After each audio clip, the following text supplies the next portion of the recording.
Hi guys, welcome to Shh Crits.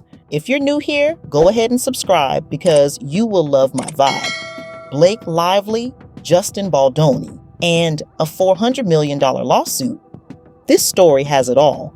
Allegations of harassment and retaliation, accusations of defamation and extortion, and now uncut footage that has flipped the narrative on its head. At worst, Blake's claims of sexual harassment look like outright lies. At best, they seem wildly exaggerated.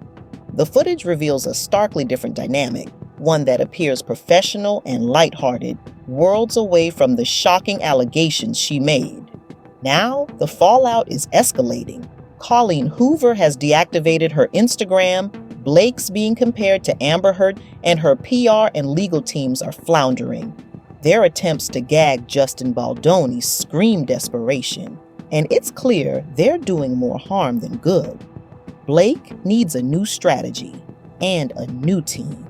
Honestly, she should channel Olivia Pope and her gladiators because, at this point, even I, Team Justin, think she needs real help to salvage what's left of her reputation. Here's the question. Could Olivia Pope, the crisis management queen from Scandal, save Blake from this PR disaster? Or has the damage already reached the point of no return? On Scandal, Olivia fixed the unfixable, rigged elections, career-ending scandals, and more.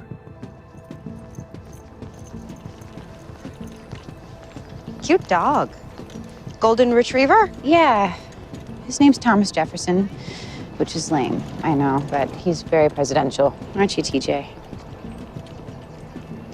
Amanda, it would be a mistake to think there will be no consequences to you telling lies about the president. How do you know my name? Who are you? My name is Olivia Pope, and I want to be clear, I'm not here in any official capacity. I'm only here to warn you because you should know what could happen. It could become hard for you to find employment. Your face would be everywhere. People would associate you with a sex scandal. All kinds of information about you would easily become available to the press. For example, you've had 22 sexual partners that we know of. Also, there's that ugly bout of gonorrhea. And your family. Your mother's mental illness, a psychotic break, 2 years at Bedford Hospital. I bet that's private. She runs a daycare now, right? He told me he loved me. He gave me this dog. See, it's those kind of lies that could hurt you if you said them to other people not as nice as me. I'll give you some free advice. Hand in your resignation, then pack up your dog and your things, get in your car and go. Find a small city, Minneapolis maybe, or Denver. Get a little job, meet a boring boy, make some friends. Because in this town, your career is over. You're done. Why are you doing this to me? I'm a good person. You know who else was a good person? Monica Lewinsky. And she was telling the truth, but she still got destroyed. If you get subpoenaed in front of a grand jury, you can testify as an officer of the court that I was working on my own.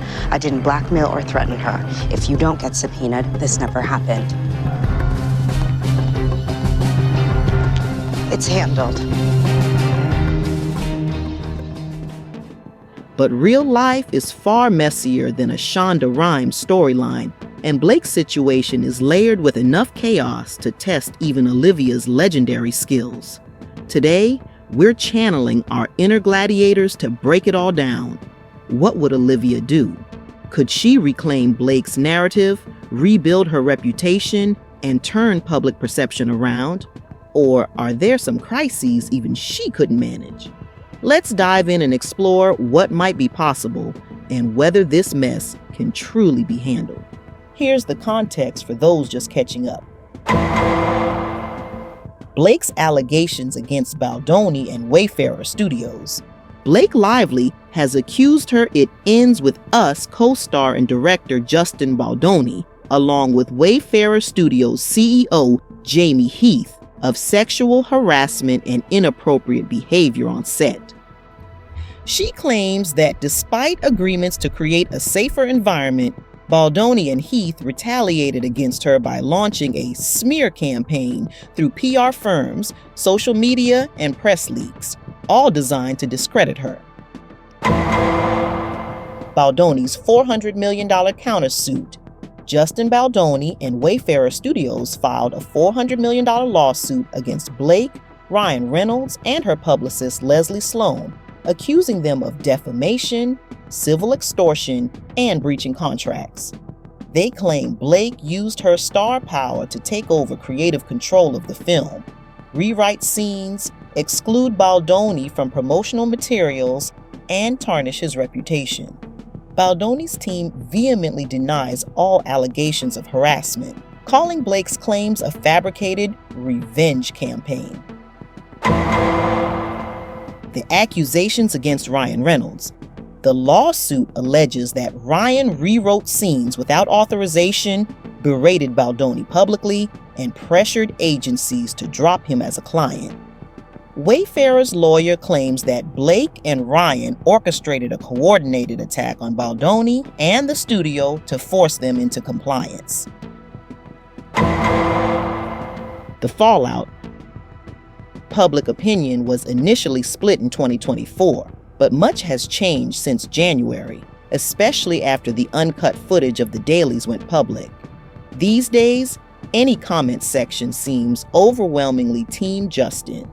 Baldoni's team, who previously claimed to have untampered evidence disproving Blake's allegations, now appears vindicated.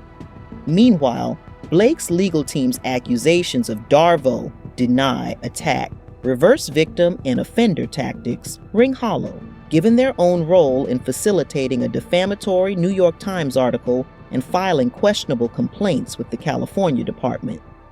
Both sides are locked in a fierce battle to control the narrative, but one thing is clear: the legal and reputational damage is already devastating and growing. What would Olivia Pope do? Step 1. Reframe Blake's narrative. The first step Olivia would take is reclaiming control of the narrative. Currently, Blake is caught in a he said, she said battle that's eroding her credibility. Olivia would shift the focus from the scandal to Blake's struggles as a working mother and actress trying to find her footing postpartum. This approach makes Blake relatable and humanizes her without directly addressing the lawsuit details. The pressure to balance my career, motherhood, and a demanding project created challenges I didn't anticipate. I've made mistakes, but I'm learning and growing from this experience.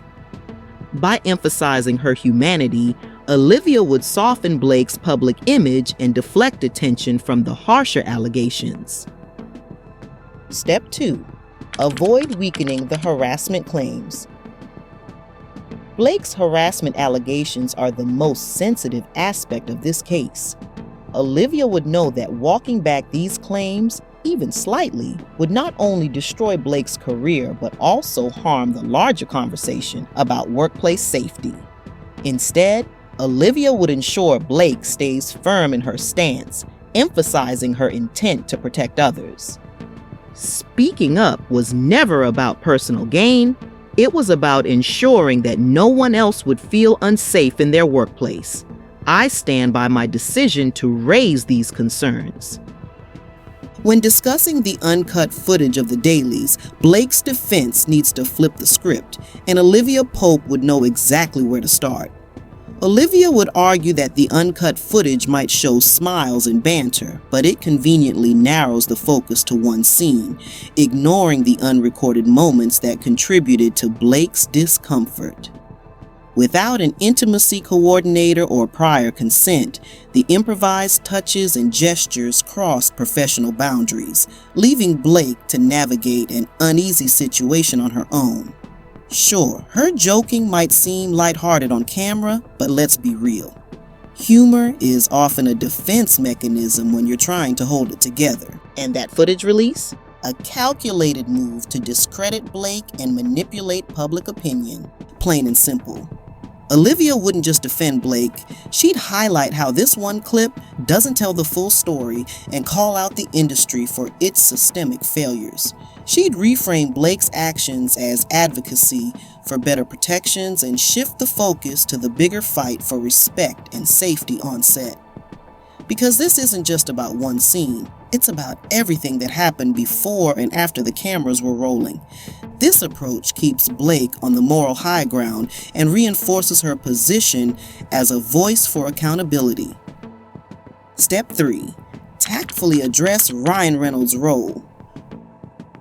Ryan's involvement complicates the situation, especially with accusations of him berating Baldoni and interfering in production. Olivia would reframe his actions as protective, painting him as a supportive partner stepping in during a crisis. A joint statement could diffuse tensions. Ryan saw how much stress I was under and wanted to support me in navigating a challenging environment. His actions came from a place of love and concern for our family, not malice or aggression. This shifts the narrative from Ryan Reynolds the aggressor to Ryan Reynolds the protector. Step 4. Own the PR missteps.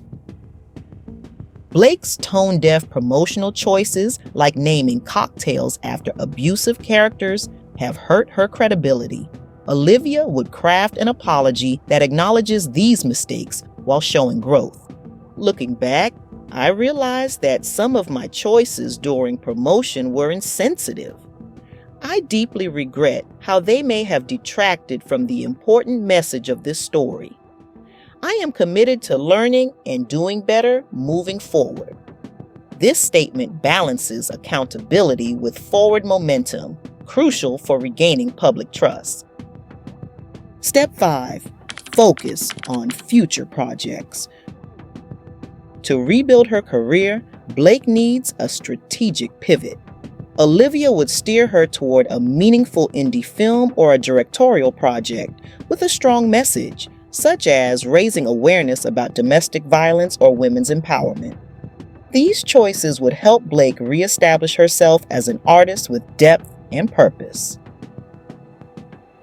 Even with Olivia Pope's brilliance, Blake faces an uphill battle to redemption.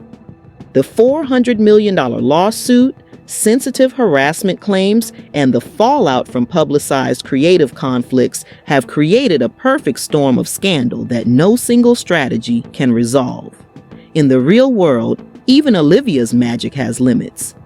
Damage control, not total vindication, may be Blake's only realistic option.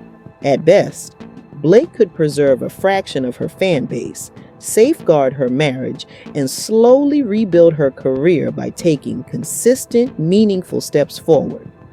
But realistically, she may need to consider settling to avoid further damage. A settlement could help her regain some control of the narrative and signal a willingness to move past the controversy. At worst, this scandal could permanently stain her legacy, pushing her to the sidelines of Hollywood. So, what do you think? Could even Olivia Pope fix this mess, or is this a battle too far gone? Let me know your thoughts in the comments below, and as always, thanks for tuning in to Crits. Don't forget to like, share, and subscribe if you like my vibe. Until next time, bye guys.